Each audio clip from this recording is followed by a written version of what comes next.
a deal with Russia, and you're going to have to make a deal with Ukraine. I think everybody has to get into a room, so to speak, and we have to make a deal. And the deal can be made very fast. It should not be that hard a deal to make. It can be made very fast. Now, maybe somebody doesn't want to make a deal, and if somebody doesn't want to make a deal, I think that person won't be around very long. That person will not be listened to very long, because I believe that Russia wants to make a deal.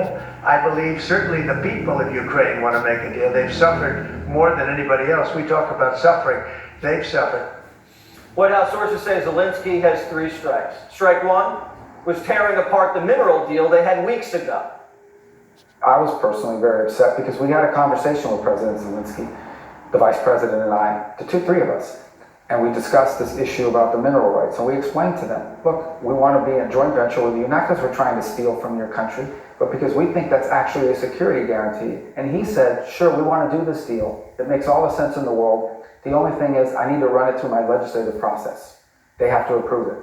I read 2 days later that Zelensky's out there saying, I rejected the deal. I told him, no way, that we're not doing that. Well, that's not what happened in that meeting. So you start to get upset by somebody. We're trying to help these guys. Strike 2 was walking into the White House without a suit. The White House asked Zelensky to wear a suit to the meeting, just as a sign of respect. And Zelensky shows up in a long-sleeve t-shirt and cargo pants. Strike 3 was inside the Oval Office. The tragedy of Friday, and I don't know what President Zelensky was thinking. We had President of France, Emmanuel Macron, in on Monday. Great meeting. We had Prime Minister Keir Starmer on Thursday. Fantastic meeting. They were all on board the arc of the peace agreement. All President Zelensky had to do was come in and sign this economic agreement, and again, show no daylight between Ukrainian people and the American people, and he chose to blow that up. So the deal is no longer on the table, just to be abundantly clear. Not at present. One White House senior advisor says, I'm not sure this is salvageable. 3 strikes and you're out. It's not like Zelensky wasn't warned. Ukraine-friendly members of Congress were prepping him ahead of time. One person in the room told Politico this: everyone was giving him the same advice, which was get the deal done, don't play games, and be very appreciative of everything that Trump and the administration have done. Lead with thank you for everything that you've done and get the deal done. But Zelensky didn't even say thank you, just like he didn't say thank you to Biden.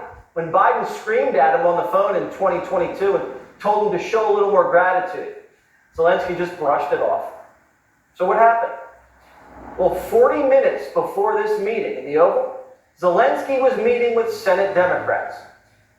Democrat Senator Chris Murphy said, quote, just finished a meeting with President Zelensky here in Washington. He confirmed that the Ukrainian people will not support a fake peace agreement where Putin gets everything he wants and there are no security arrangements for Ukraine. So Murphy got in his head. And less than an hour later, Zelensky starts a fight with Trump and Vance and blows up the deal again. And then Murphy gets on TV and says this: the White House has become an arm of the Kremlin.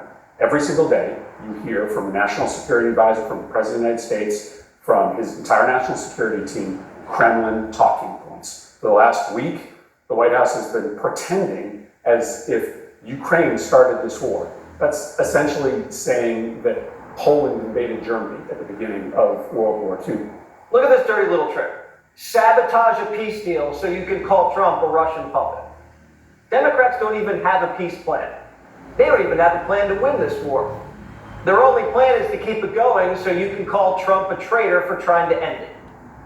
President Biden was caught telling donors here in Manhattan that this country has never been so close to nuclear Armageddon. All Trump's trying to do is stop World War III. And the American people want it stopped too. 72% of Americans want Ukraine to negotiate a settlement. And 60% of the country agrees with the way Trump's going about it, negotiating directly with Russia. Ending the war lowers energy prices, which brings down inflation. It also heals the world's messed up supply chain, which also brings down inflation. It boosts European defense spending and saves American combat power for the Pacific. Lets us focus on more urgent problems like the Iranians and the Chinese. And these sanctions we have up, they hurt the dollar as the world currency because it drives other nations to trade in other denominations. And it drives the Russians away from a deepening alliance with the Chinese. and gives us a new market for minerals. Minerals that our tech sector is going to need in the AI arms race. So Zelensky says he's still ready to sign the minerals deal, but he's got to do one thing first. I have been told by a senior official here that nothing's going to happen with this minerals deal until Zelensky goes in front of cameras and makes an explicit public apology for the way that he behaved himself. Philosophers throughout the history of time have warned about the excesses of pride, and this looks like a prime example. America is a very forgiving nation. Donald Trump has shown that he can work with people who've called him some of the worst names imaginable. So this is a very fluid situation. We've apologized to other countries before, so there's nothing wrong with having other countries apologize to us. Trump's crypto czar and co-host of the All In podcast, David Sachs, is here now. How you doing, David? Good to see you, Jesse. Or should I call you czar? David's fine. All right. What is going on in Zelensky's head? Well, it's always hard to know exactly. I mean, Zelensky had one job. All he had to do was show up, be respectful, sign the minerals deal, shake hands for the cameras. And instead, he turned out to be, he acted not like Churchill, but an actor playing Winston Churchill. He acted like a spoiled Hollywood actor. He acted entitled, he acted ungrateful, he acted peevish, petulant, combative. And now, of course, he's going to have to come crawling back and offer an apology, but I think that when someone shows you who they are, believe them. So there's no way you can deal with a guy like Zelensky? He's got to leave before anything gets signed?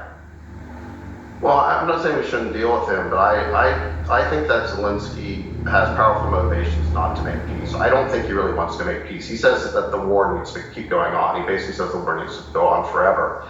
And I think there's good reasons for that in his mind. Number one, if the war is over, he loses power, right? He canceled elections there. He's in the 6th year of a 5-year term. And if he stands for elections, he's very unpopular there, despite what the fake polls from USAID say.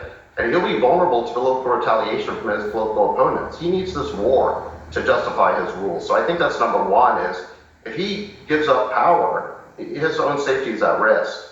Number two is the gravy train here. I mean, we've been sending hundreds of billions of dollars over to Ukraine, and these Ukrainian elites there, these oligarchs, have been feasting on that money, and Zelensky is at the top of that pyramid. And that whole grift ends if the war ends. And I just think that gives him a powerful incentive to want to keep this whole thing going. Why would he end it when he and his cronies are profiting so much from this war?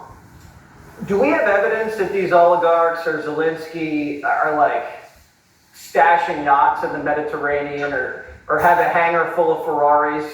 Have we seen that? Well, there's definitely been Ukrainian officials who've been called leaving the country with suitcases full of cash. And even before this war, Jesse, this was considered the most corrupt country in Europe. There's been plenty of evidence of American weapons reaching the black market as well. There's tons of stories about this. There's been a lot of articles about it. So I don't think there's any doubt there's been massive amounts of corruption. The only question is how much. Yeah, we got to send Doge over to Ukraine to get to the bottom of that. No, we need to audit. Yeah, absolutely. Yeah. Last question real quick. When you have the Democrats in the ear of Zelensky before he blows this meeting up, do you think that they're trying to sabotage this peace? For sure. I mean, the Democrats have become the party of forever war. Remember, this was Joe Biden's war. He easily could have ended this war in the first month if he had agreed to the Istanbul Accords, which said that all Ukraine had to do was stay neutral, to basically agree not to become part of NATO. And Biden said that was unacceptable, and that's why the war continued. And then Biden said that we've got to support Ukraine in this war for as long as it takes, as much as it takes. And that's what the Democrats are doing. They want this war to go on forever. They want to keep spending hundreds and hundreds of billions of dollars. They want to keep funding organizations like USAID. They just want this to keep going and going. But that's not in the American interest. What benefit are we getting out of all this money that we're sending to Ukraine? What benefit are the Ukrainians getting? Hundreds of thousands of Ukrainians are dying. They're not winning this war. They're losing this war. What is so wrong with letting President Trump try to negotiate a peace deal? All right.